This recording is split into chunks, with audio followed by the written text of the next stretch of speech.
So welcome everybody, one and all, to what I thought was going to be a pretty cool thing to do, is analyzing and breaking down Hakuho's final 15 matches. And I'm not going to try to speedrun this stream, but, my fiance is sick, so I do want to go take care of her. And the Flyers game is going to be on in about an hour, so, I want to watch that too. And, well, if it's Hakuho, it shouldn't take too much analyzing anyway. He's just going to push forward for the win most times, get the grip on the belt. You know how it is. He's just the greatest of all time anyway. But what we really need to break down is this old starting soon screen. There's nothing going on this. How are people watching this? I only had, I wanted 1,000 more followers. I don't even remember what was going on here. The moving to Texas fund too. We had a good chunk of change in that. This was before I even moved to Texas. So let's just get into the awfulness of what this overlay was like too. Oh my goodness, I am so in the way here. This is ugly. Look at it. All these icons are so big. There's just so much going on. Oh man. And I bet earlier on in the stream I was playing Dead by Daylight or something. Yeah, I was playing the Spire all the way up in the way in the corner. We were playing Kirby Air Ride and Mario Party. Just completely in the way. Boy, this is going to be a nightmare to get through just visually, huh? But, yeah, this is Hakuho's final ride. I'll do my best to... Let's just do this so that I'm the only element in the way on the YouTube side, at the very least. And over here... Nothing is showing up on the Twitch side. Cool. I was just making fun of myself for no reason. I mean, but you can see it. Oof, that's ugly right there. This overlay is icky. Here we go, though. Well, we knew what the storyline was coming into this tournament. Hakuho finally back after what was a year of being injured, and his opponent is going to be... well, the up-and-coming Terunofuji at the time. And Terunofuji was absolutely no slouch either. And, well, once again, the big storyline was pretty much just, can Hakuho come back? Can he do it? He says this is going to be his last ride. He says he doesn't want to do anything more than he already has. He wanted to just... he wanted to stick around for the Olympics, and then the Olympics never came because of COVID, and then it didn't come around for even longer, so just kind of had to suffer. And after suffering for so long, and coming back, we were wondering, would he do it? Is he back? Will he be able to, get through this and, get those wins he needs? Is he going to be able to... show up at the very least. We don't want him to go out with a whimper. We don't want his last tournament to be him, going that two wins, one Fusen show. We wanted to see the GOAT back in action. And in this first match, he is going up against then Komusubi Meisei. So, like we usually do this, I will break down the match at full speed, and then we'll go through it at a slower speed. So, Hakuho versus Meisei. Meisei tries to get the inside left and does, but Hakuho trying to wiggle those hips back and away, lowering the hips so he can lift up Meisei, and as Meisei tries to hook the leg for the throw, Hakuho catches it with his own calf and is the one to throw Meisei right there. And you can see Hakuho after this, he gets up and he has this look on his face. He's like, eh. People thought like, ooh man, he looks like he's in a lot of pain. Can he even make it these 15 days if he's looking like he's in pain like this? But, to me, that could also be the look of like, yes, I am back, He's hyped up, exactly. So, getting into this match slowly, we're going to have Hakuho in the blue and all of his opponents in the pink. So, what happens first in this match is that Hakuho got that little small slap up to the face. It was very quick. slap up to the face, and then as Meisei leans in, now Hakuho has to pull this arm outside so he can get the grip. And that's actually a pretty good tachi from Meisei too, because he looks like he dives straight for the belt, that outside right, as Hakuho catches him with his inside left. Hakuho takes that big right foot forward, stanced up in the back, and you can see this is something I've said about Wakatakakage so many times. Wakataka does this same exact this stance, and most good sumo wrestlers should be stancing up like this because it allows you to get the push forward while also being able to catch yourself back here on the defense. So a little good mix of both. Hakuho does immediately pull out the arm and locks in a grip around the back of the belt. And Meisei, he is stood up. He's stood up. He's a little uncomfortable here. He needs to lean forward if he wants to get any forward momentum. And he's going to be able to do that because he has the grip on the belt. I would presume so. We can't see the angle, but I have to imagine he has the grip on the other side with that right arm, and he's going to pull himself in so he can push down and into Hakuho. Hakuho's response is to try to go for a throw, but in doing that, he gives up this inside left to Meisei. And now, because Meisei has the inside left, Meisei can go chest to chest and try to fight him off. Right there, Hakuho, one tiny little wiggle. He's wiggling his hips, and that's something you see him do a lot in his matches. He wiggles those hips, and that breaks the grip right here on the belt. Of course, Meisei is going to re-grab, and immediately does. But just to keep in mind that little hip wiggle to keep away from the belt, that's going to keep showing up in a lot of these matches. And that's something we notice that Hakuho does in, again, most of his matches. At this point, though, Hakuho, he's the one on the back foot, and he's the one that let Meisei kind of get up underneath him. We could see his shoulders are kind of being propped up by Meisei's own shoulders because he's digging in that inside left around the back. He's pulling himself in so he can get his own shoulder underneath and push up Hakuho to stand up Hakuho. But this nice wide stance with his legs and keeping this knee forward prevents Meisei from being able to push forward with his own left foot, because if he pushes wider stance, well, that just makes him easier to move, and if he tries to get inside, then that means Hakuho would be able to just trip him backwards. So what's going on right here is Hakuho, with that leg forward, that knee forward, is in a good defensive stance and just needs to survive this push from Meisei, which he does, and actually, like I said, at the full speed, lowers his hips so he can thrust them forward to push up Meisei. I think we're going to see it again in that moment right there, but instead of pushing forward, he hops backwards. And that, once again, gets him a good defensive stance because he goes from standing straight up chest to chest to now his hips swing back, his feet are back and poised for more defense, because like we've mentioned in a lot of other videos, the more surface area your foot has, the harder it is going to be to push you back. That's just physics, that's just friction, that's how that works.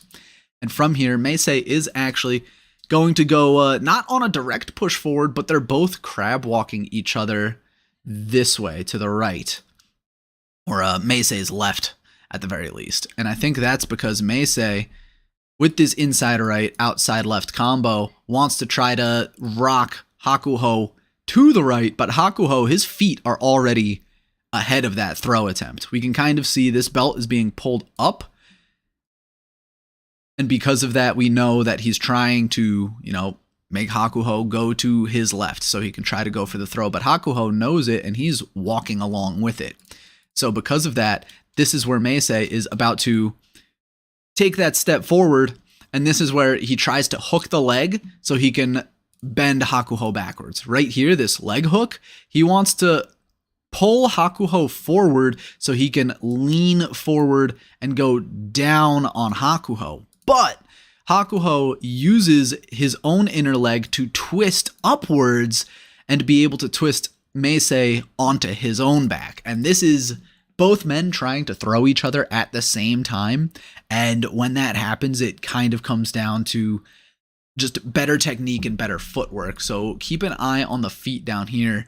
The right one of Hakuho, the left one of Meisei. Meisei's is the one that was hopping forward, trying to catch himself, while Hakuho, his was a very solid pivot. He's just using the ball joint right up in his hip to throw the entire momentum while using this strong tree trunk leg to stand his ground and to not let himself get thrown. Trying to leg hook Mongolian, I know, right?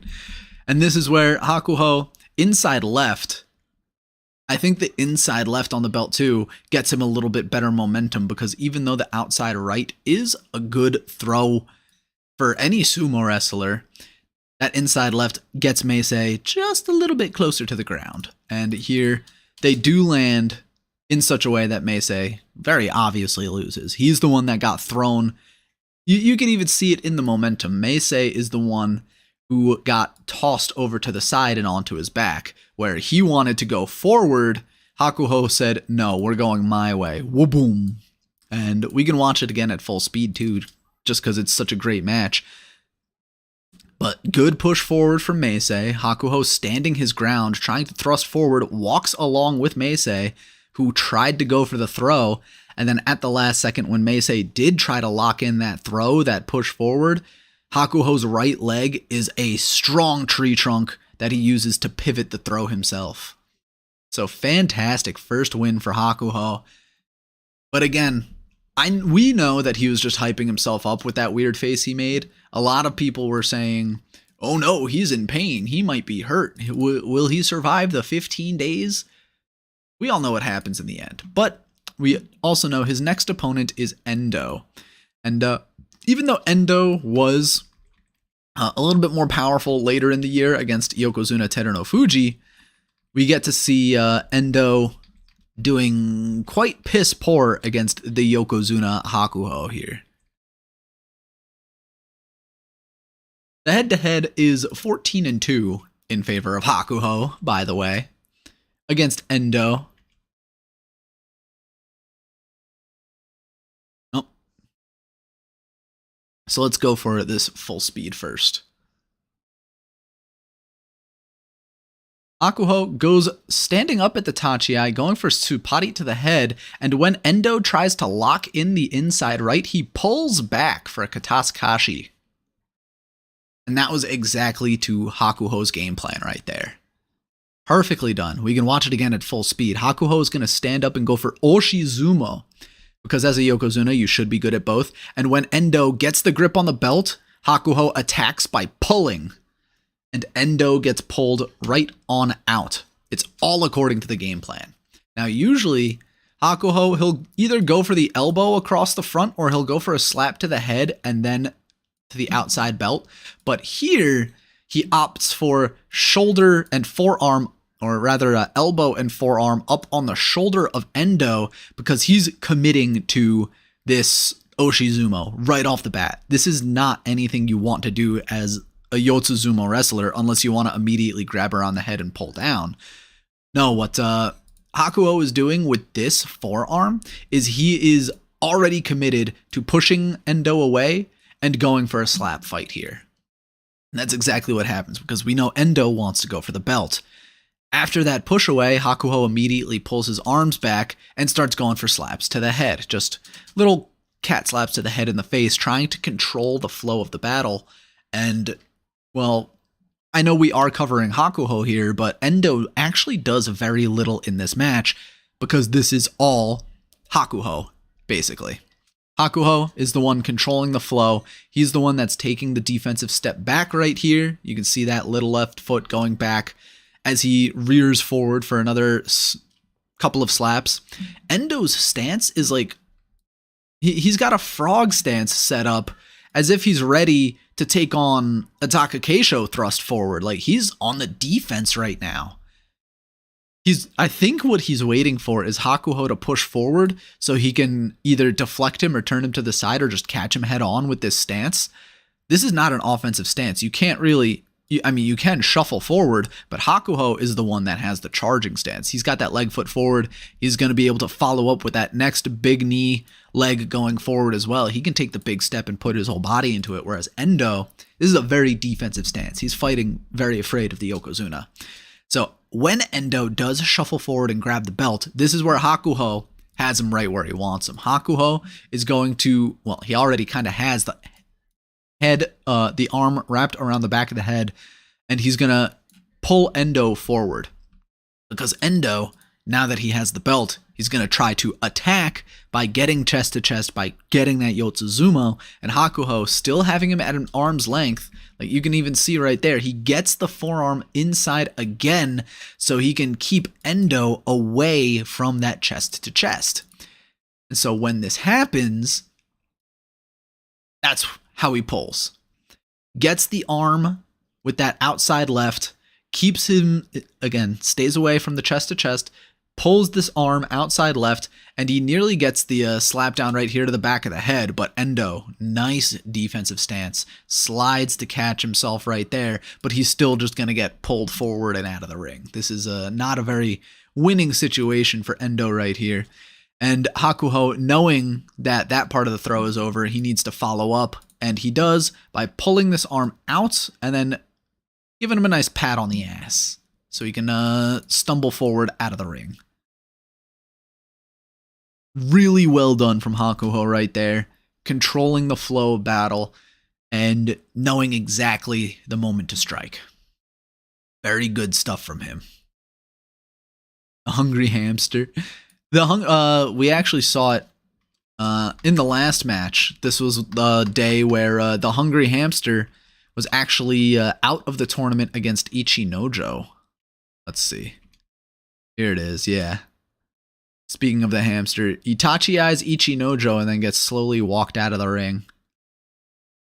Which is, that was a damn shame to see, especially because now we're being robbed of Hakuho versus Takayasu. Right there, just head into the chest and then walks it backwards. But we're not talking about Takayasu. Takayasu will be out of the tournament from this day forward. But day 3, and now I'm noticing something as well. This is also the set of days in the tournament where I lost internet for several days and had to stream in very low quality. So we're going to get to see that for a little bit too. Hakuho versus Daieisho. Now, Daieisho did not have nearly the same luck as he did against, the current Yokozuna, where he's weak to the Yoshizumo. No, Hakuho, he's 8-2 against Daieisho. McDonald's Wi-Fi. Well, basically, it was my phone's hotspot Wi-Fi. So Hakuho versus Daieisho happening here on day 3 of the tournament.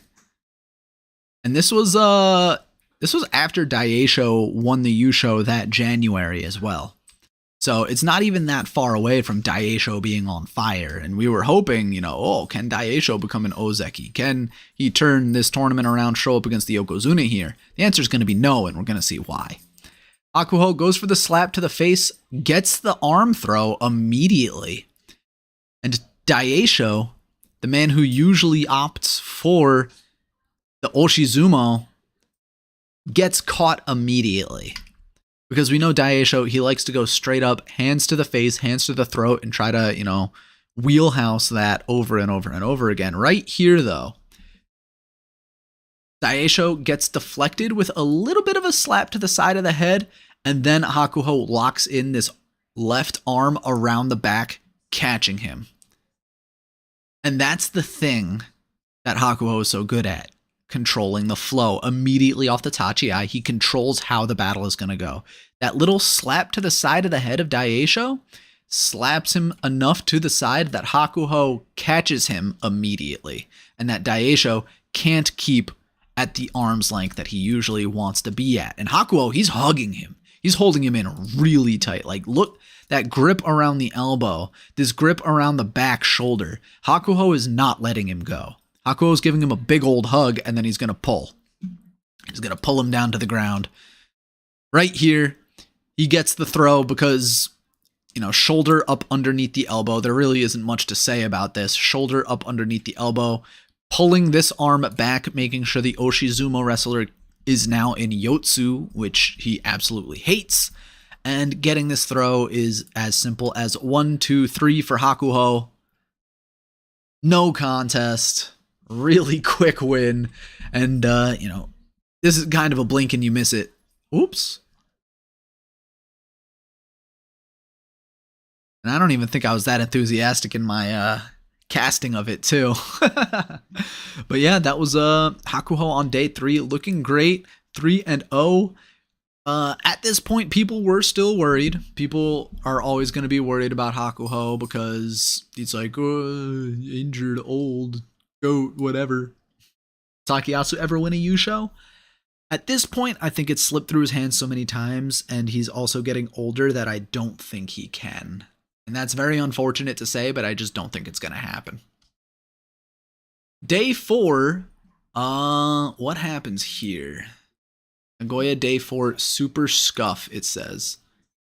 Alright, this is the day I lost internet, so I actually don't have my own Day 4 footage here. That's a little embarrassing. I didn't know that. So, let's see. Hakuho's and show you. I can look up another video where we get to see the Day 4 and then go back to my own footage. This was Day 4 against Takanosho.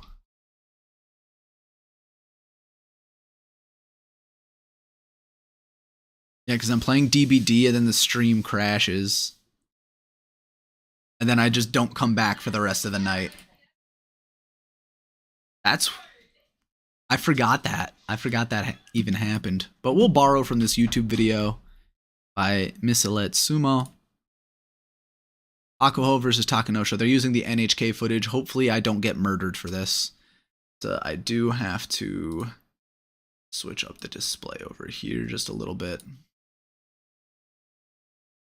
Hakuho getting the slap to the side of the head, slaps Takanosho to the side again, and tries to go for the same move he uses against Daieisho. Takanosho actually got behind him too, but couldn't get the kill shot, and Hakuho is the one to steal the win there. And that's not usually something we say, especially in the recent days, or the final few days of Hakuho. Gets a nice standing position and tries to finish the match like he does against Daieisho, but Takanosho is just a little bit quicker, and on the Takanosho counterattack, he can't keep the feet underneath himself and stumbles forward. And that's something that we've talked about in Takanosho videos as well. Takanosho will get too far ahead of himself and fall over constantly, whereas Hakuho here, once again, you're going to see him controlling the flow of battle, and this is exactly the same match as Daieisho until he doesn't finish off Takanosho here. So, same start, but this time Takanosho doesn't let himself get caught. He's at an arm's length now, and that's kind of where he wants to be. He doesn't let Hakuho get that arm up underneath and hook around the back. He just gets away from him, basically. He brings himself backwards so he can get that full-bodied, now he can go for Oshizumo. And this Oshizumo, he misses right here. Hakuho slaps him to the side. You saw it. Hakuho hits the arm down to the side, and now on this stumble from Takanosho, Hakuho tries to take advantage, but Takanosho actually catches himself on Hakuho and is able to kind of recover from that. Because Takanosho caught himself, like he stumbled, we can draw it out a bit. He stumbled forward, caught himself, and then turned himself around so he can now get into this position where, even though it's not ideal, it's much better than it was. This, again, much like in the Daieisho match, Hakuho tries to finish it off by grabbing around the back of the head and pulling back and away. But on this, Takanosho keeps his footing underneath him. And some people might say, oh my god, that's a hair grab. There probably were people saying that that was a hair grab. I honestly don't remember because this was over a year ago. But Takanosho actually manages to keep his feet underneath himself. And he doesn't stumble forward. He keeps those feet underneath himself. And on this push, now Hakuho is the one that slips just a little bit, trying to slap Takanosho to the side. Takanosho brings those feet underneath the rest of his center, and that's something that we've talked about a lot too, is when your center of gravity is too far forward, it's easy for you to get knocked down. Takanosho catches himself here, gets turned around again where Hakuho goes for that. It's basically the same throw twice in a row. Hand to the back of the head, Takanosho catches himself again. And I know we're talking more about Takanosho this match, but these are techniques that we've already seen Hakuho use. And this is where Hakuho is going to mess up and he's going to let Takanosho get the slap to the back this time. Hakuho, he's pushing forward, and he wanted to try to go back to the Oshi, just hands to the chest, push forward with both hands. He's already got him at the edge, so just push him out, you know? But this is where Takanosho now goes for the Katatsukaashi, pulling the arm, pushing down on the back, and Takanosho almost gets the win here, gets behind the Yokozuna. And this is a losing position for 99.99% of sumo wrestlers. Takanosho is leaning on Hakuho's back. All he needs to do is push forward, grab the belt, and finish him off. But it just doesn't happen here because Hakuho is going to turn the other way. He's going to turn his body around this way instead of trying to catch himself and turn the other way on the Tawada. And that is what's going to give him a lot more room because Takanosho didn't get the grip on the belt. Takanosho was too slow on that re-attack. Now Hakuho turns himself around and it has given himself more room to move through the dohyo. And even though he's going to be stumbling, he's going to be able to afford himself more time. And that's basically what that turn meant right there. Because we can go back just a quick... Oh, that was a little too far back. You can go back just a quick second here. If he tries to turn the other way on the Tawada, kind of like Hokutofuji would try, then he probably just gets like spin around this way to try to get behind again. He probably just gets pushed out of the ring. But because he's spinning this way back towards the middle of the ring, he allows himself all this space over here so he can try to so he can try to catch himself again. And because of this, Takanosho, they were both kind of stumbling at that point. Hakuho was like stumbling backwards. Takanosho was trying to keep his feet underneath himself as he pushed forward. And in Takanosho fashion, his center of gravity gets too far away from his feet, and Hakuho gets the perfect slap down, perfect timing, right to the back, sending him to the ground, and I accidentally drew that line right there. But good win for Hakuho. Win number 4-0, and we're going to keep this off to the side in case my my other footage is really bad. So for day 5 and 6, we have this super shitty black and white footage. Because what I was trying to emulate here is I had to stream at like 360p.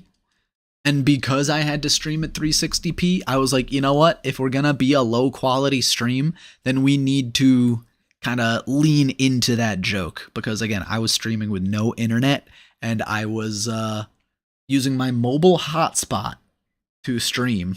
And so I wanted to lighten the internet load as much as possible so my phone didn't blow up. And well, this was the result of it. And honestly, it looks pretty good. And I even got the sound quality to match.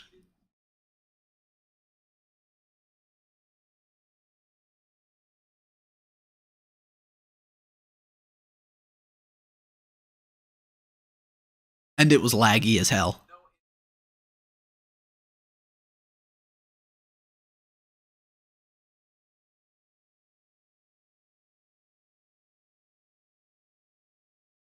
So yeah, this is what I was up to. But we'll get back to the actual like good video feed that we're again going to be borrowing for just a little bit. I hope NHK doesn't come and kill me for it. Going to be Hakuho versus Ichinojo on day 5, and then we also have day 6 that we need to suffer through. without my own footage. Oh no, boo-hoo. But, you know, again, at this point of the tournament, Hakuho, he's looking really good. He's not struggling, but he's not looking as, like, 100%, oh my god, he's a dominant god. Because he did have that close call against Meisei, did have that close call against Takanosho. He is still 4-0, though. And, well, next up we have Ichinojo, who he was 13-3 against. So Hakuho versus Ichinojo. We know what Ichinojo did recently. Hakuho immediately getting the inside right grip on the belt, and though Ichinojo gets the better push forward, you see Hakuho wiggling those hips again to release the grip that Ichinojo had. And that's going to be the biggest part of this match. Like, sure, he's going to get the inside right and exchange inside right, outside left with Ichinojo. But the big moments come, and you're going to have to, you know, again, watch these hips.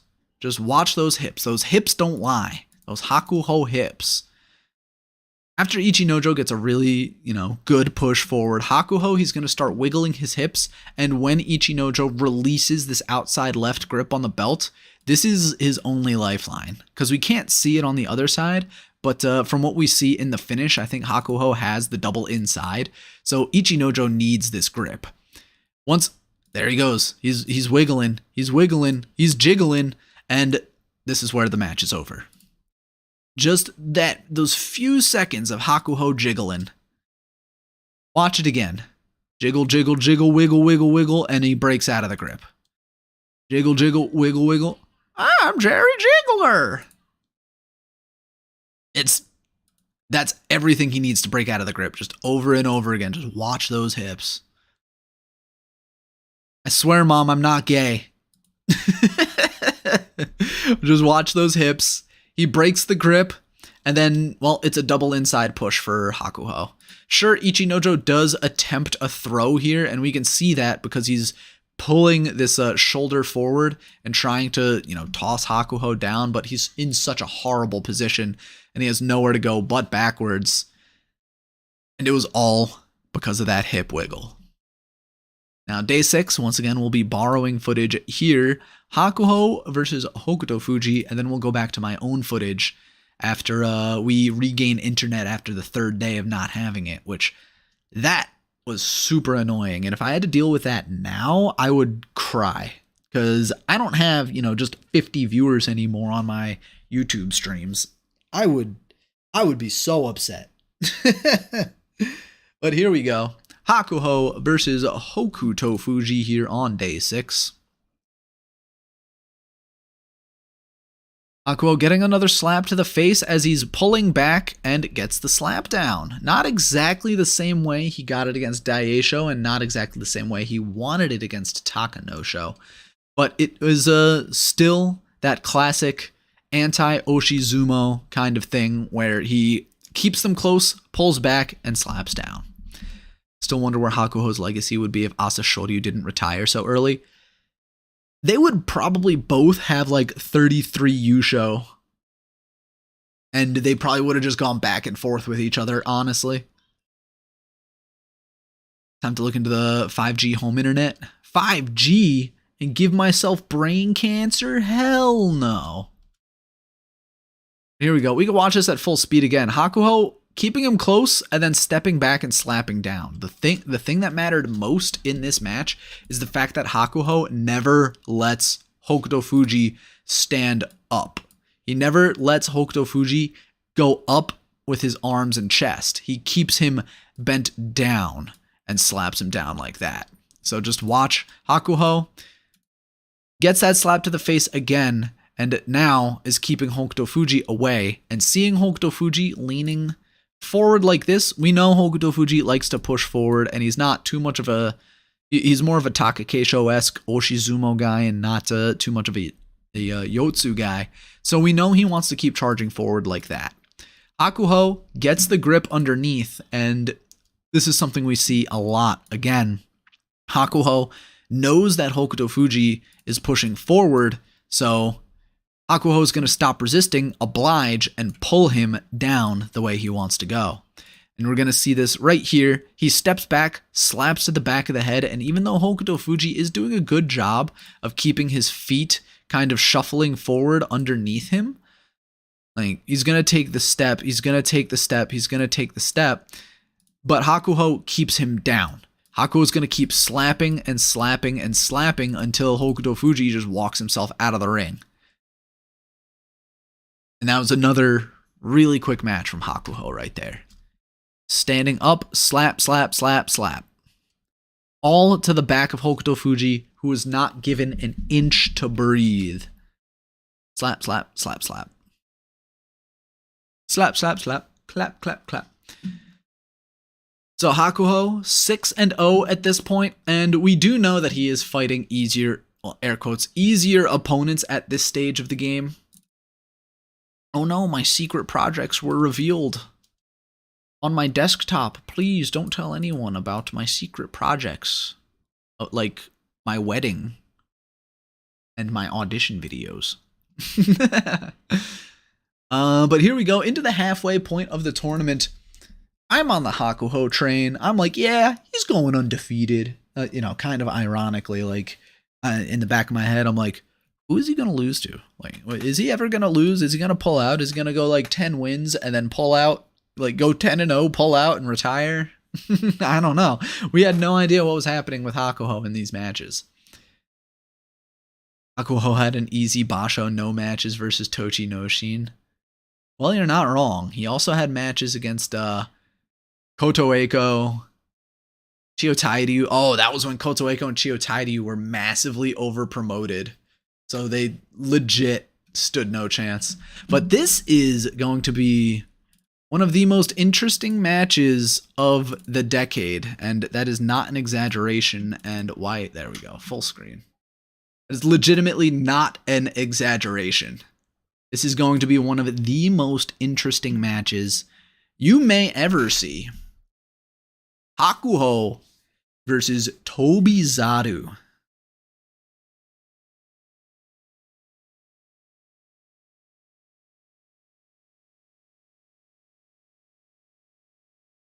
And if you've never seen it live before, I'm just going to let it speak for itself.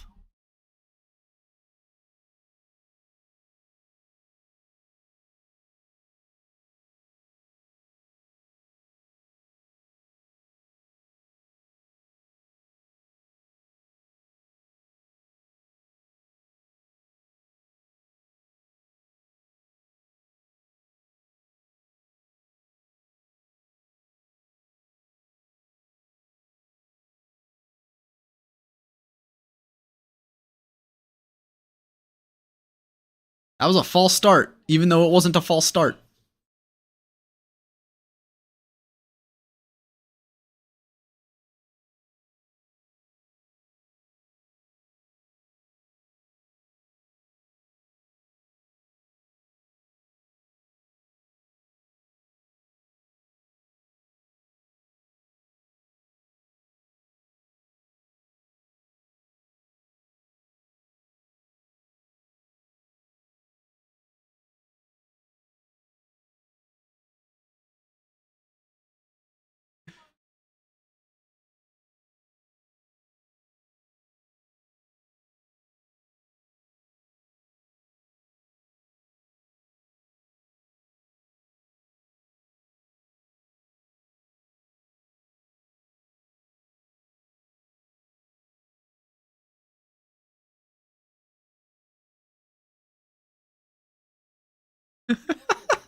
One of the best matches I've ever seen.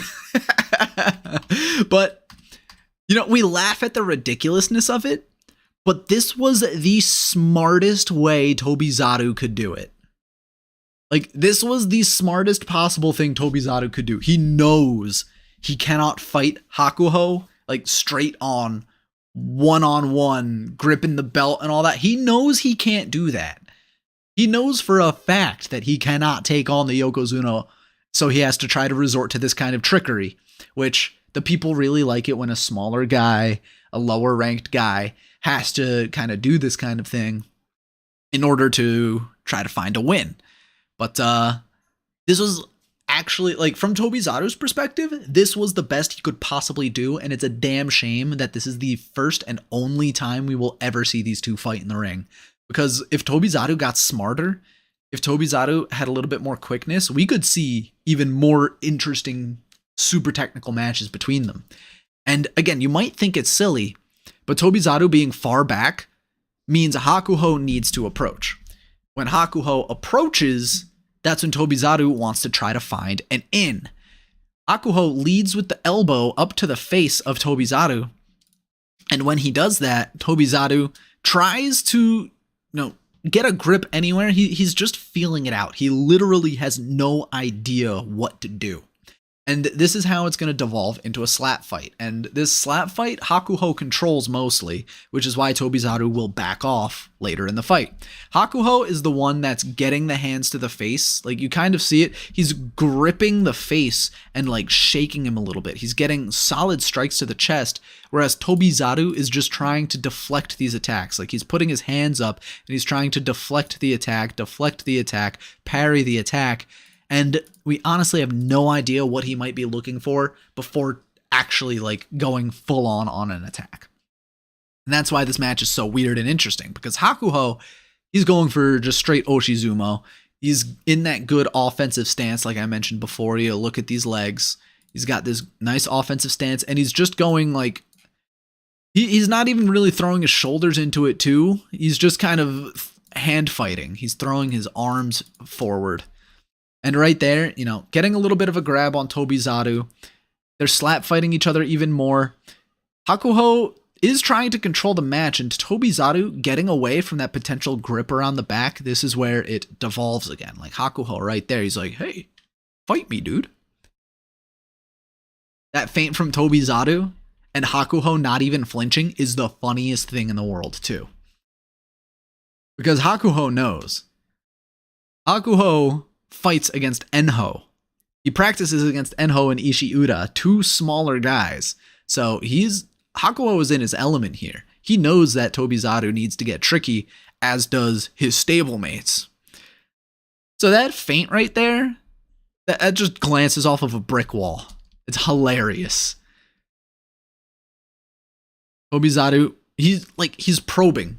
This is not a real attack. He's trying to see what Hakuho will do here and is going to respond to what Hakuho does. Hakuho, he's not in a ready stance. Like, his arms are slinked down to the side, but that's still dangerous because he has the quickness to grab at any moment. Tobizaru, on the other hand, he's doing this so he can bait Hakuho into a readied stance and try to bait Hakuho into an attack where he'd be able to deflect it and to try to get around, or deflect it and try to parry. That's what Tobizaru is trying to do here, and Hakuho is having none of it. Hakuho is just like, you gonna do anything, bro? And Hakuho eventually does, like, oblige. He gets down, he lowers the shoulders were up here, he lowers the shoulders, he lowers the hips, and now he's in a more aggressive stance. He's going back on the attack here. Hakuho back on the attack, getting a grip around the arm. Tobizaru still trying to bait him into something, but Hakuho knows better.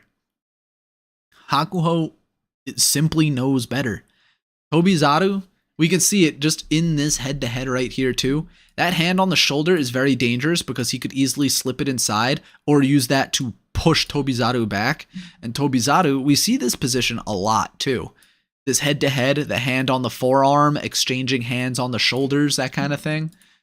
Tobizaru, again, he knows that he's got like 1,000,000 to 1 odds of winning this match. So he's trying to pull anything out of the bag. He even backs up here. They both stand up. Neither one knows what the other is going to do next. And that's the thing. Hakuho doesn't need to do anything. The onus is on Tobizaru to find the in. Because Hakuho is stronger. Hakuho is smarter. Is he more agile? Probably not, considering those knees and just that lower body in general. So the onus is on Tobizaru to attack. Hakuho is in the middle of the ring and he's saying, come fight me. Tobizaru is trying to find anything, any kind of opening.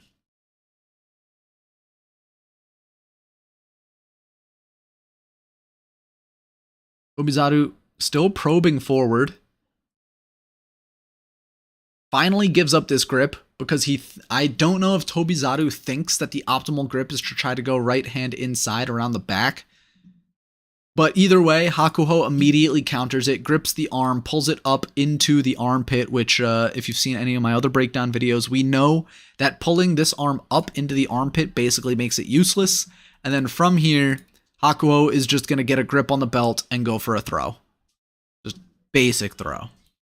This match was 90% mind game, and I am 100% here for it.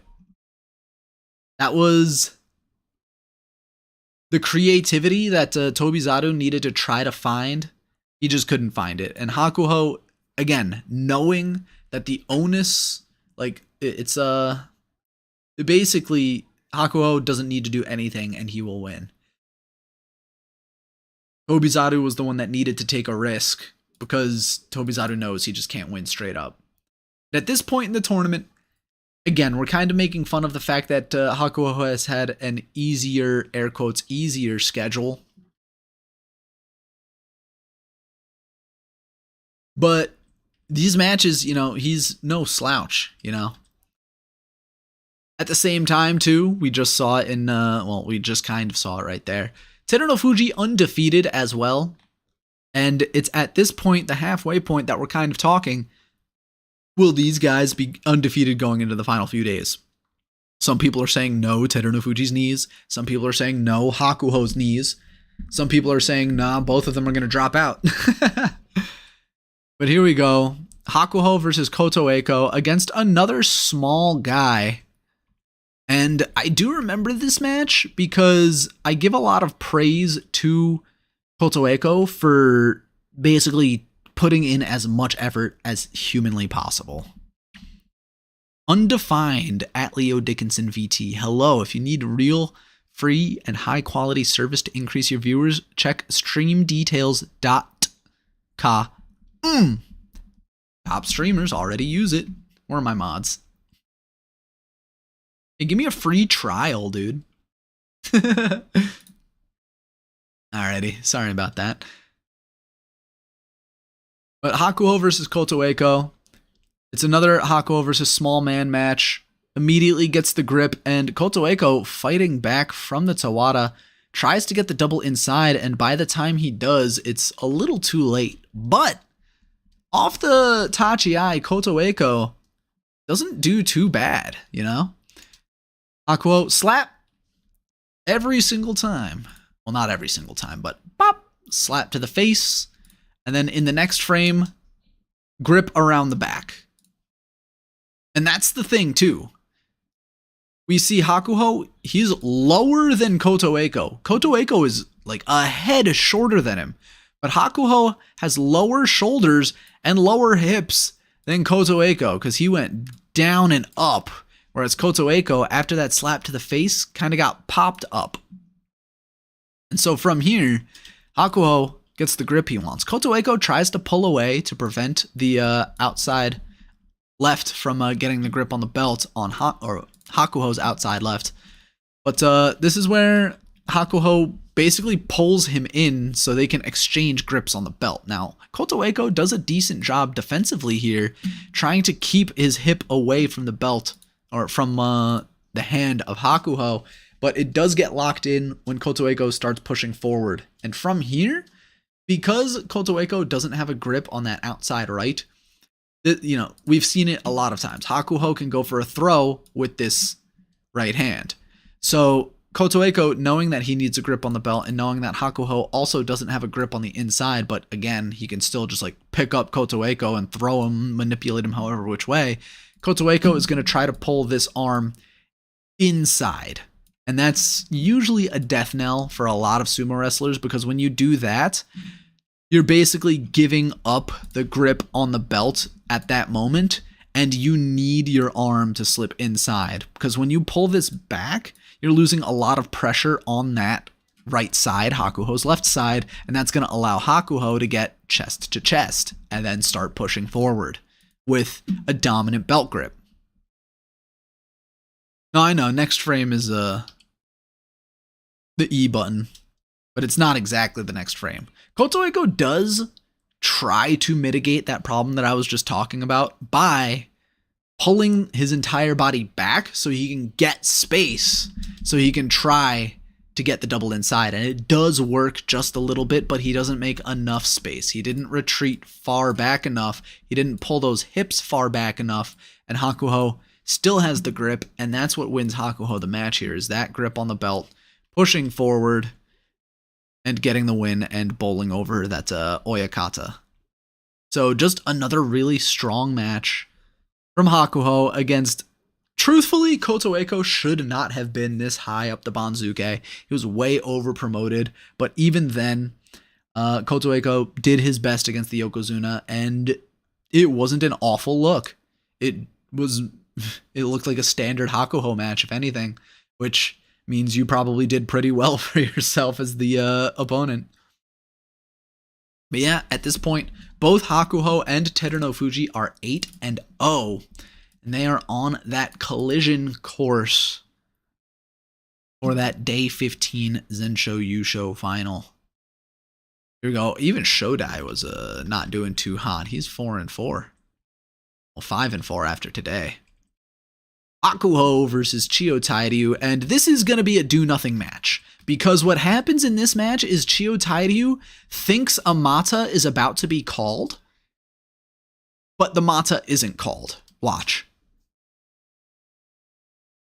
Oh, wait, no. Oh, no, I got it confused with a different match. That was against Terunofuji. That's my mistake. That was my mistake. This is a real match. Whoopsies. Chiotairyu going for that Oshizumo that he likes, but Hakuho catching every push forward attempt, trying to go for the slap down like he usually does, and after the slap down, he catches Chiotairyu, pops him up, and pushes him out of the ring. So, the reason why I confused this match for the Terunofuji match is because Chiotairyu doesn't usually make it all the way up to Maegashira 4 anymore. But here we go. Immediately off the Tachi-ai, he doesn't go for a slap to the face. He tries to get that right shoulder or that right hand down so he might get a grip on the belt. And that's what you kind of want to do against Oshizumo guys, is get the grip on the belt. Hakuho doesn't get the grip on the belt and now has to opt into a slap fight between himself and Chiotairyu, who is no slouch when it comes to being an Oshizumo guy. Thank you for the lyric poetic line. So Hakuho now in this slap fight, we see him again taking this stance, this more, I don't want to say an offensive stance because he's kind of being pushed back, but it is an offensive stance in the sense that he can immediately press on the attack at any moment. As Chiotairyu is trying to thrust up high to the face, which they're both just exchanging blows here, but it's going to be in just a second. Hakuho gets that body forward. Now he's the one pushing forward. They both have a similar stance, both looking at each other in the eye.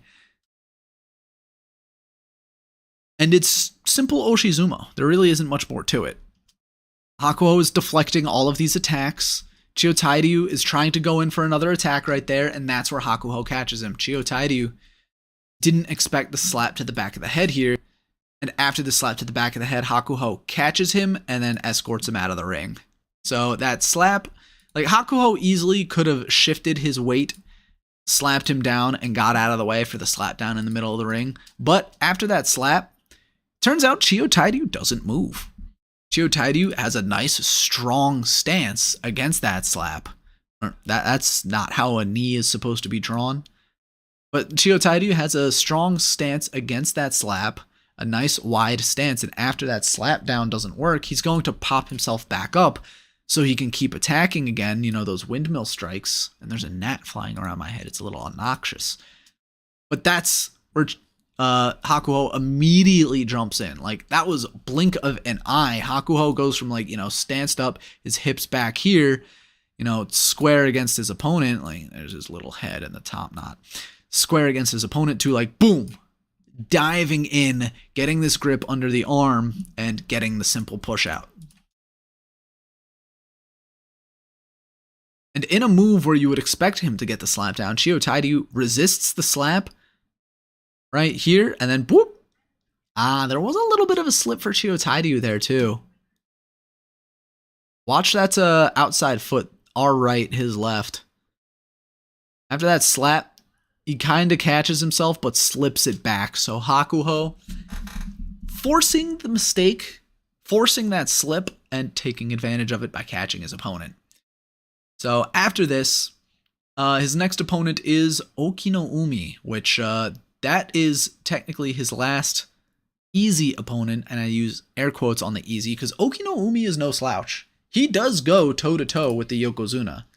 Sure, he's only won once out of 25 matches, but he still, can fight the Yokozuna chest to chest.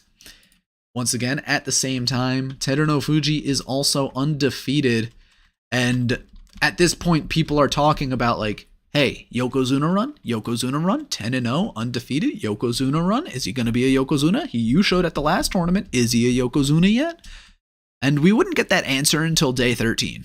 Well, we wouldn't get that answer until after day 13, where we started learning Isagahama was basically petitioning them like, hey, look at him.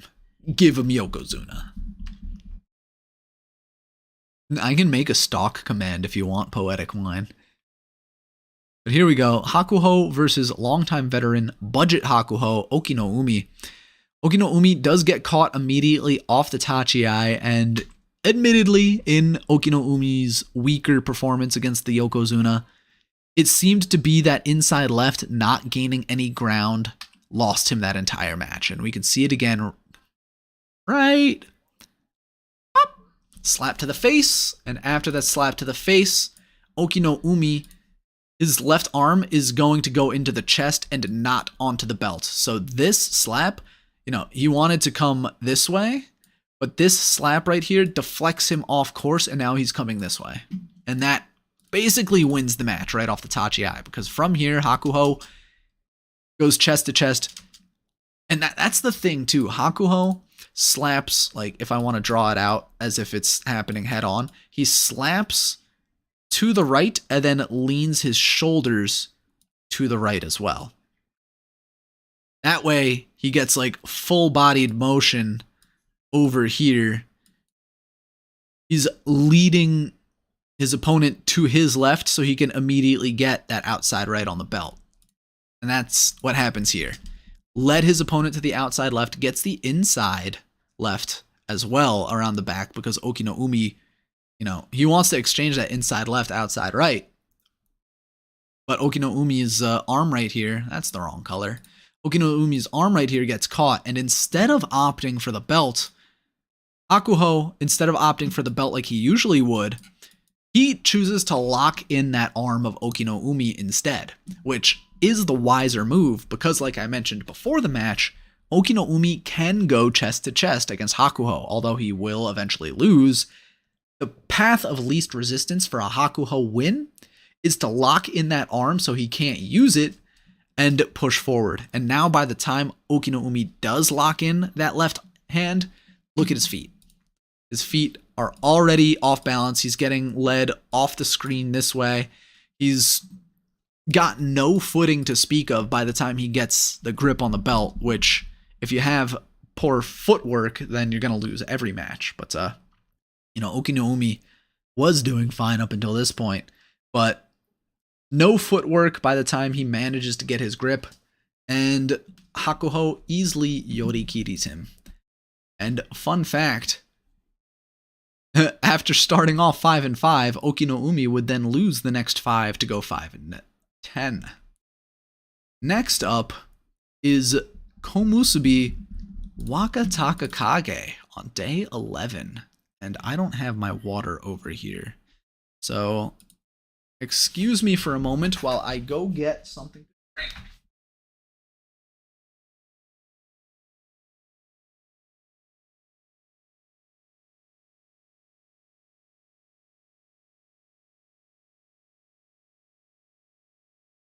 I'm so glad I have the next 2 days off.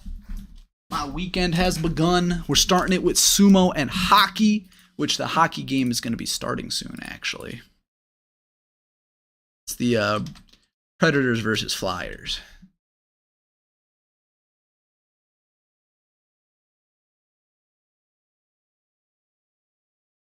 Let's see now. Hakuho versus Wakatakakage.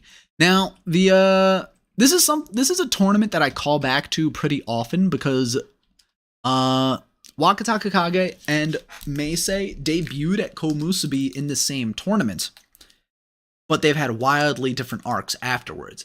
Wakatakakage was dealt the losing record here against Hakuho, but now he is Sekiwake fighting for Ozeki, whereas Meisei got a winning record at this tournament, but then fell down to the near bottom of the Maegashira ranks.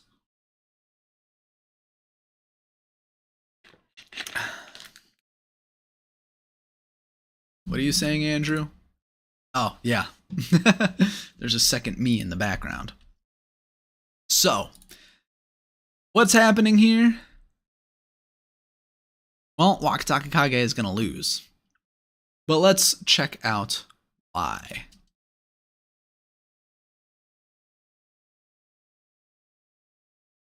Wakatakakage gets caught immediately and actually manages to fight his way back to the middle of the ring, similar to the Kotoeko match, and this time Hakuho had a useless left outside arm, but then kind of threw it forward to get that grip on the belt and lock it in. Oops. I love you, princess. Yeah, Hakuho actually had that left forearm up to the neck of Wakatakakage, and after Wakataka locks in that inside right around the back, Hakuho kind of struggled a little bit, but then just lowers the shoulders and locks it in. And I wanna like emphasize it in that way because he really just attacks it and locks it. Like a freaking pit bull locking its arm around a 3-year-old girl's body. Or locking its jaw. Wakatakakage, he's going to get this forearm to the face from Hakuho, and that's going to be something we see after they turn around. Hakuho has the forearm up high to the, to the chest, to the neck area, the collarbone. That's it. And that's going to be used to control the match to start off. But Wakatakakage is going to fight through it and eventually lock in the inside right after he gets slapped to the side right here. He's going to lock in a grip under the arm and this outside left. Big muscly arm, big strong arm right there.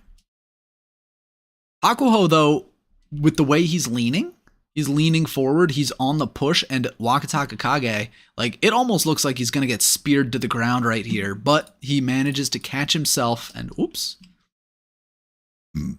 manages to catch himself and dance around the edge of the ring until they kind of stop.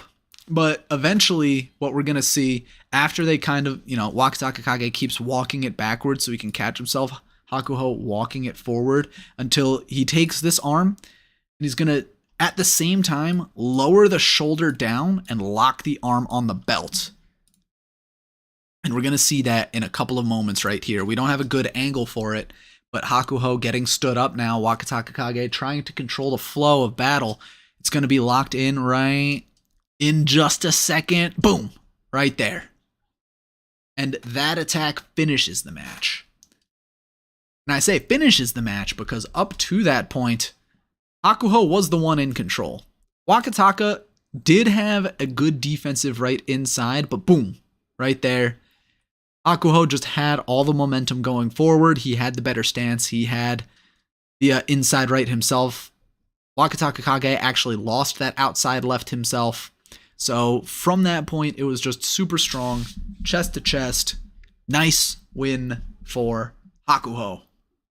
And now He and Terunofuji 11-1. Everyone's like, oh my god, it's happening, guys. It's happening. It's gonna be a 14-0 versus 14-0. Spoiler alert, it is.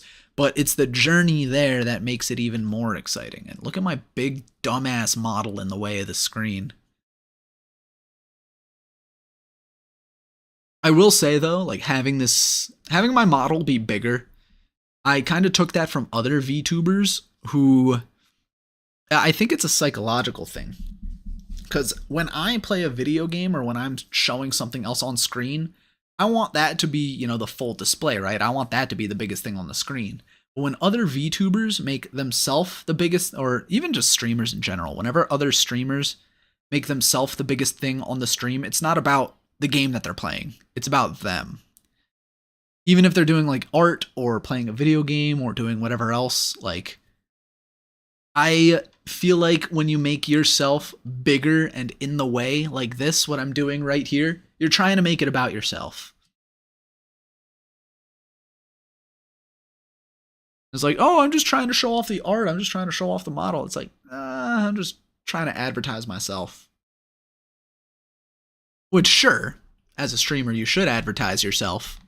But it's less about, oh, this freaking gnat, dude. Like, people should be there for you and the content. Oh, this is a replay from Wakatakakage.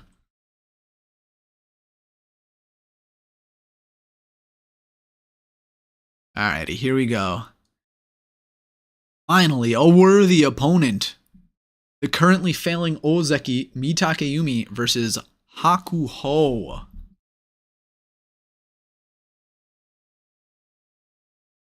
It's a great disappointment to you that you became a fan a year after HAKUHO retired. Oh, dude.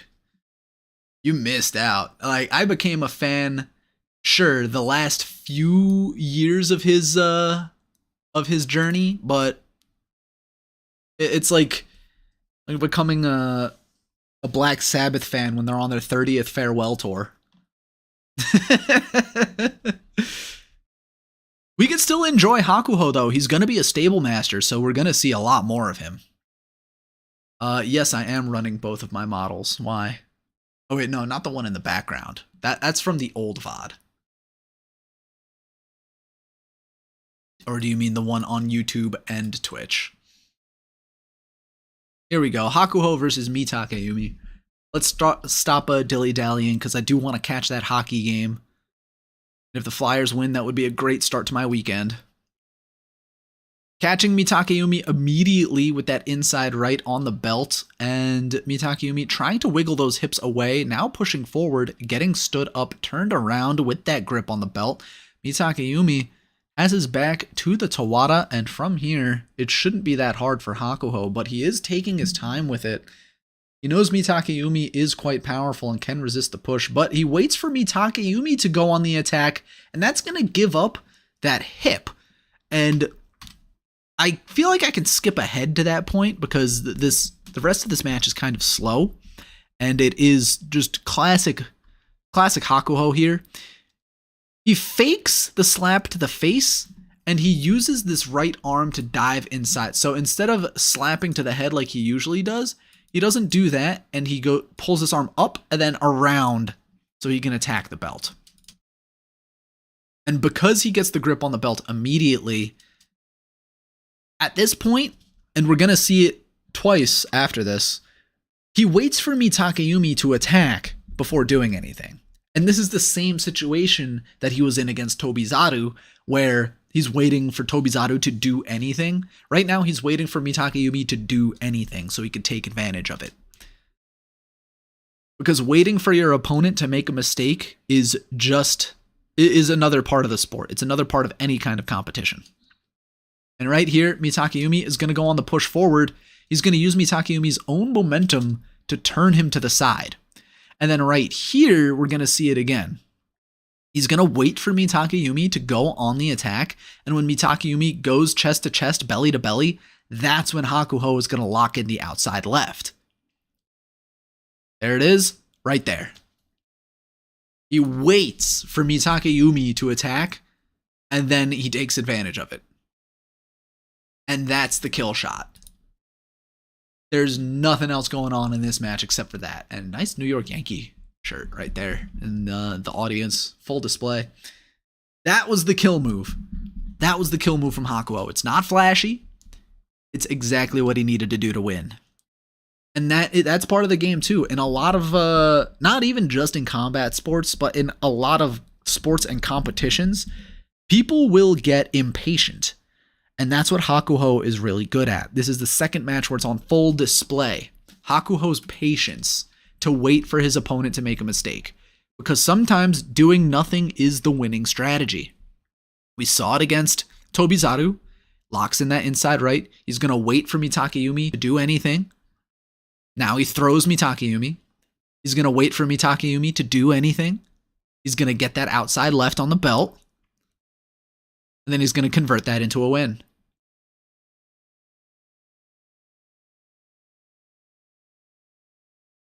There it is. And there's the win. And that's the thing. That's what makes Hakuho different. Dude, Neko, you haven't been here for so long and you come in demanding a sub? Give him a sub, Banij.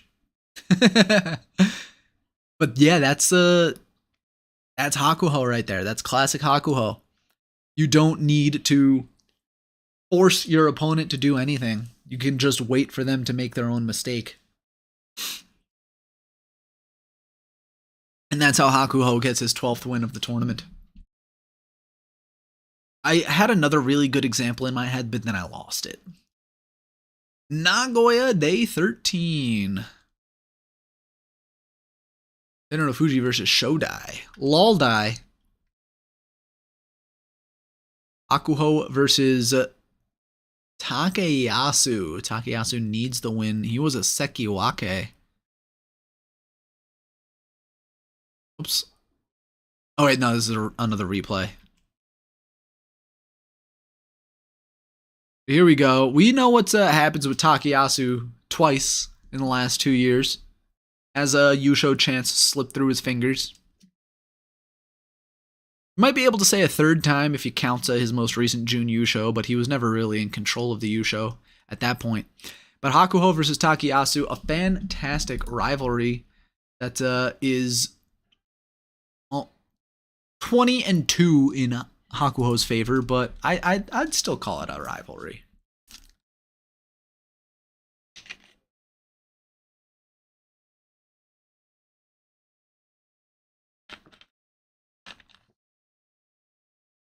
Hakuho meeting chest to chest, pulling back, and in a similar fashion to his match against Daieisho, and in a similar fashion in his match against Hokutofuji, he pulls back and tosses his opponent for the win. Which is unusual because Takayasu is usually the guy that wants to go for the Yotsu. And to use anti-Oshi on Takayasu is pretty interesting here. So what happens here? Hakuho, slap to the face, boom.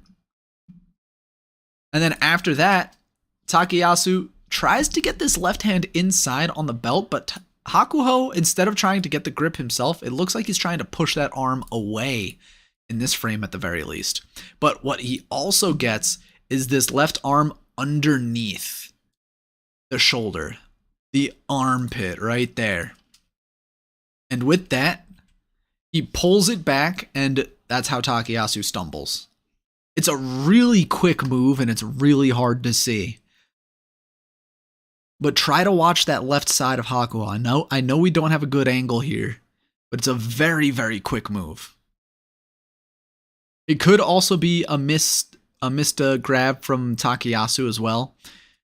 But we get to see this here, and then, yeah, Hakuho stands up and pulls back. He pulls this left foot back to its current position. And pulling that back pulls the rest of his body back, which pulls the arm back because the net bone is connected to the whatever bone.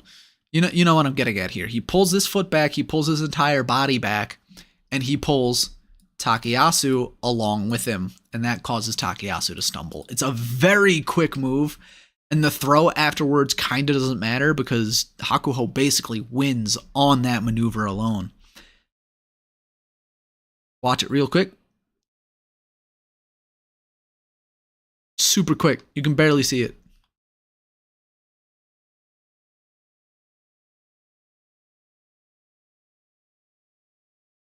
It also is probably a Takayasu slip up, but I'd like to imagine that it's more Hakuho winning than it is Takayasu losing. Because you could see Takayasu, that right foot slips forward. Try to watch the right foot. It's going to happen right around this area.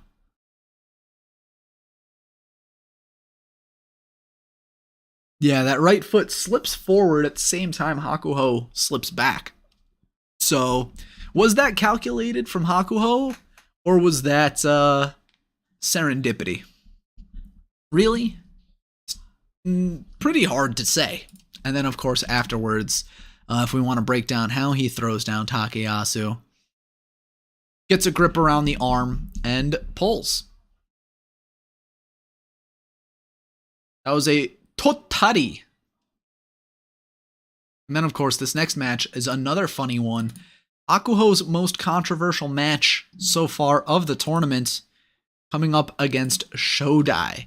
Because Hakuho said, and I quote, "No matter what I thought of, I couldn't find a way to defeat Shodai." So watch this. Watch this pro gamer move.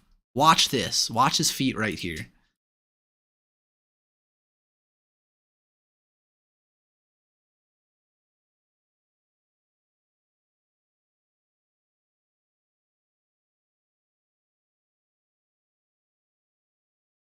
Look at that pro gamer move. Look at this. Hakuho already wins the mind game. Where is he? Is he about to step backwards and give Shodai the win? Where are you going, my man? He's already won the match. Look at him.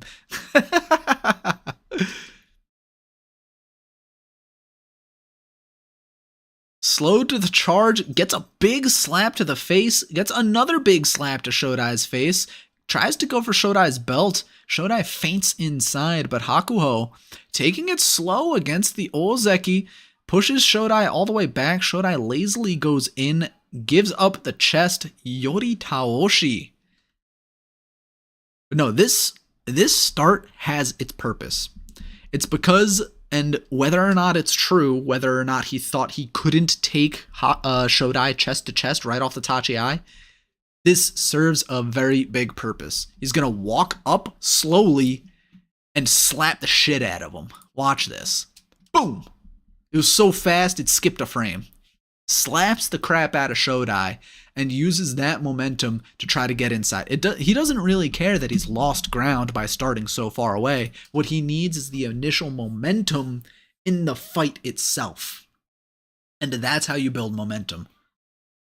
By pulling back and wheeling a huge slap in the face.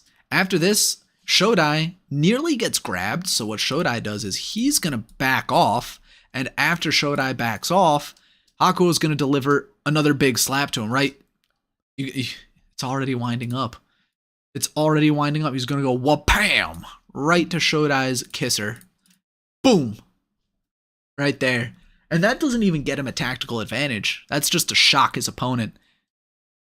Shocks Shodai, nearly has him stumble forward and tries to get the pull down, but Shodai stands back up, double inside, although this right inside is not really doing anything. It's just kind of stuck up here, up underneath his own boob in Hakuho's shoulder. That right arm is not really doing anything. So Hakuho trying to get the grip with that left arm right there.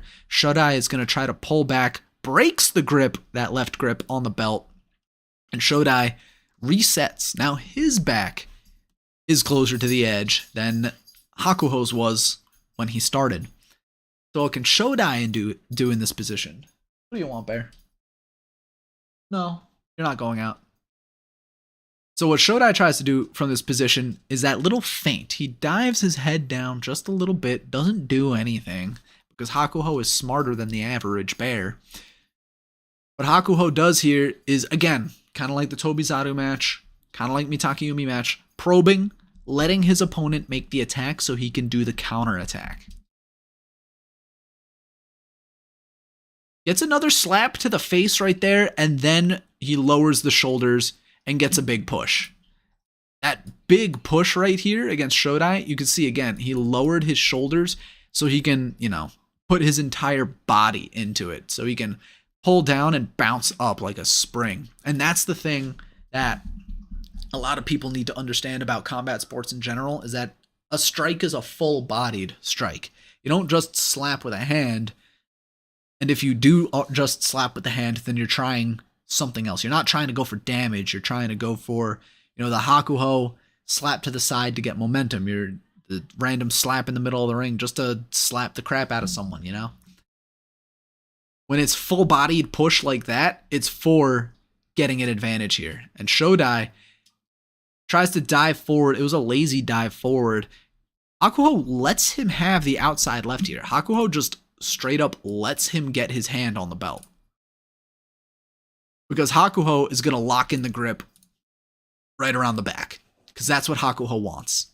He wants the grip around the back. You can see he's lowered his hips. He's piercing forward through the heavens. And he's going to push through Shodai. And he's going to get the win here. Shodai getting that outside left was what he wanted to do, and that cost him the match at the very end right there. So now, at this stage, we know it has already been said at this stage in the tournament, Terunofuji has done enough to become the next Yokozuna. So we know for a fact, after this tournament, no matter what happens, we have a new Yokozuna to replace Hakuho. And Hakuho, he's been amazing. He's 14-0. It's classic Hakuho. Undefeated. And I think this was probably the first time I've seen two undefeated Rikishi going head to head for the cup. And it doesn't happen too often. The last time I saw Hakuho fight head to head for the cup was against Kakuryu, and I think that was in March of March Basho was canceled. May of 2020? So Hakuho versus Terunofuji. Terunofuji, we already know he's going to be the next Yokozuna. It's already basically been decided without actually going through the Yokozuna decision committee, Hakuho, in his final ride, whether or not he wins this match, he has already proven his point. He is and will be the greatest of all time. And, well, I just like this match so much, I'm going to let it speak for itself.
What a match. Honestly, the most exciting match I've ever seen live. Sure, we've seen a lot of other exciters, but this one, considering the history, considering what happens afterwards, and, just these two guys in the ring against each other for the last time. Like, you could hear it in my voice. I was high. I was high on the moment. But this is going to be a really interesting lead from Hakuho, because he's going to go Neko Damashi with the left. Look at that. But then that's a fake out. This is a fake out, because he's going to lead with this right shoulder and right elbow to the collarbone. Boom. Huge blow right there, because we know that Terunofuji, what he wants to do is just get a grip on the belt and try to win through Yotsu, which he almost does. But because of that huge blow straight up to the neck, which now we know Terunofuji is very weak to attacks at the neck. Wow, wouldn't you know it? After this, Hakuho pulls back and doesn't allow Terunofuji to get the grip that he needs. He's trying to pull away, and Terunofuji can't get the complementary grip with his right hand. So Terunofuji is just getting dragged by Hakuho. Hakuho tries to go for a Katasukashi here. He's pulling back on the arm and slapping on the back of the head, but Terunofuji in pursuit. Like, this is hectic. This is not how Hakuho matches usually go. Terunofuji does eventually lose the grip, and Hakuho was still delivering blows to the back of the head here. And now, as they stand up, and I'm going to say it live in the commentary, Hakuho misses a lot of these slaps. And I have to wonder, is it because he was nervous? Or were they just, like, warning shots, basically? Like, maybe he was nervous because, afterwards he does the big scream and it just, all comes out. And, that moment is very cathartic. Not everyone has felt something like that. But for those of you who might understand, you gotta be jittery in the ring like this. And so a lot of these slaps, he misses one, misses two. He tries to get the grip underneath both of the arms. Like, he had a grip underneath both of the arms, but Terunofuji is the one to pull back and slap them away. And after this, he's gonna miss three. Actually, that might have connected. Like, the tips of his fingers might have connected to Terunofuji's chin there. But even then, you can't really call that a full-bodied slap. So I'm going to call that a miss. So that's three missed slaps from Hakuho. He's going to try to go back down and get a grip, but Terunofuji blocks again. So what Hakuho was trying to do was try to go for a slap to the face to stun his opponent so he can dive for the belt, the double inside. But Terunofuji, because that missed, Terunofuji wasn't stunned, and he's prepared for the defense. He's prepared to block that double inside attempt. He gets a little too low right there, so Hakuho turns him up to the side and manages to get this bear hug in a very awkward position for Terunofuji. Like, usually getting shoulders underneath the armpit like this is a death knell. Like, at this moment, Hakuho should be winning the match. And I mean, Hakuho now locking in the grip kind of relieves the pressure on Terunofuji, because now he doesn't have the shoulder fully under the armpit. It's kind of now chest to chest, not exactly belly to belly, but he is trying to, just go full Yotsu here. No more slaps, no more of those games. And again, he's waiting for the attack. He waits for Terunofuji to push up and pull his own hips up for Hakuho, because you see, as he's scooching forward to try to get a better chest to chest, his own hips are rising, his shoulders are rising, and that's going to give Hakuho the leverage to go for a throw. Because now that center of mass is up higher, it's much easier to control.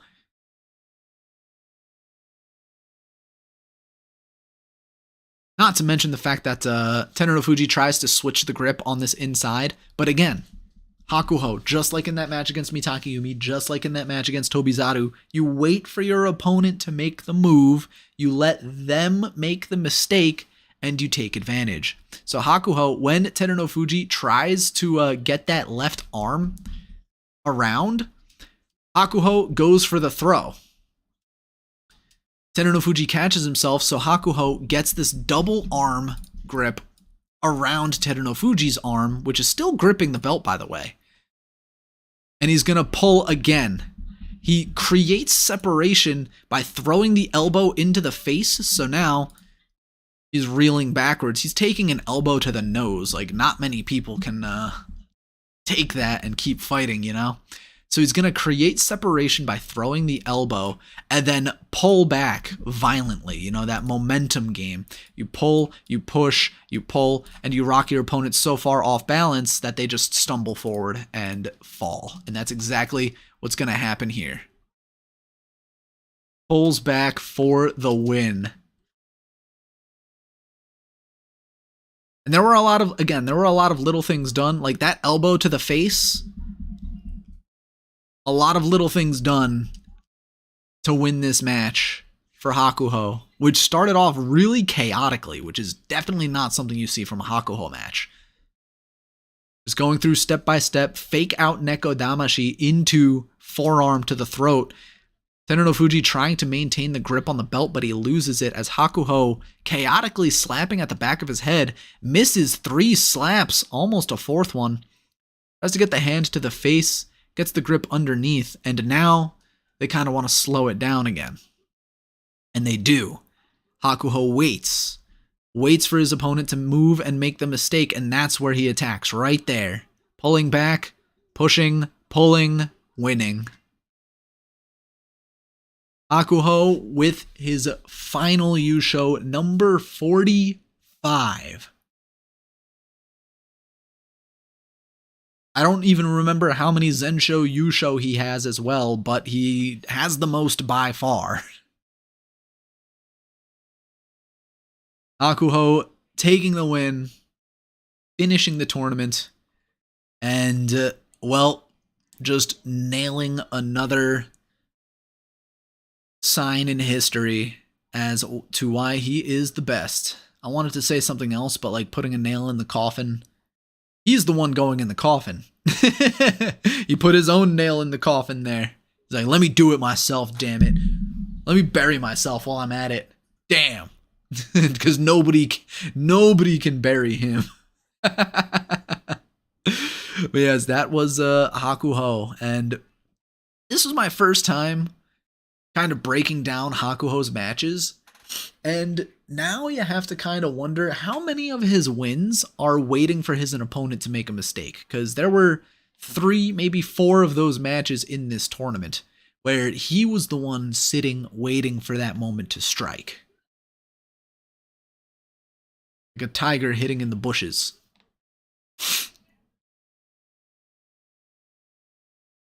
I feel like if this match were to happen again, I'd definitely be able to call it much better.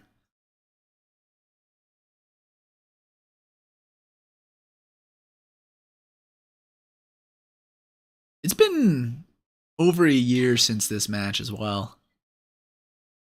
And well, the hockey game is on, so that is going to be it from me for the YouTube side. Thank you very much for watching. I hope y'all had a really good time with it.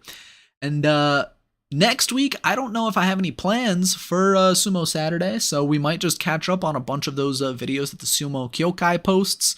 And, well, I don't really know, but if you want to follow me and stay updated, you can join my Discord or follow me on Twitter, which both of those links are in the description below. So thank you so much for watching. I will be back on Monday, Mahjong Mondays. We are 130 points away from the Masters rank. So be sure to tune in for that. Maybe we'll make it to Masters, and hopefully by the time I tune into this hockey game, they're not losing 5-0. So thank you again for watching. I hope you all have a wonderful day. And, well, if you have more suggestions for Sumo Saturday breakdowns, let me know in the comments down below, because I know some people have asked for Chionofuji's win streak, and I would have to dedicate an entire day to something like that. But that would be pretty fun, you know.